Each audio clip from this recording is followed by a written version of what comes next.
Fageda pot aportar tota la musculatura econòmica, financera, tot l'aprenentatge que ha tingut durant aquests anys amb persones vulnerables, les pot abocar amb aquests joves, perquè són joves que en el fons són una part molt vulnerable també, diferent del públic que tenia fins ara la Fageda, però són joves amb una alta vulnerabilitat i que necessiten aquest recurs. Per tant, la Fageda què hi pot aportar? Hi pot aportar experiència, hi pot aportar recursos, hi pot aportar tota aquesta musculatura de recursos humans i d'experiència pel que fa a l'atenció emocional de les persones, que és el que jo crec que Noima necessita.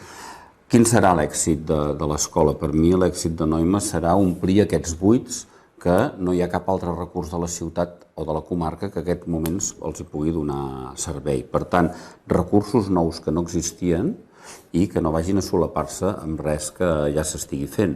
Per tant, podem atendre a un perfil de joves a partir de 16 fins a 20 i pico anys que en aquests moments no poden ser atesos amb cap altre recurs dels que tenim. Per tant, és un nou recurs que ve a complementar recursos existents.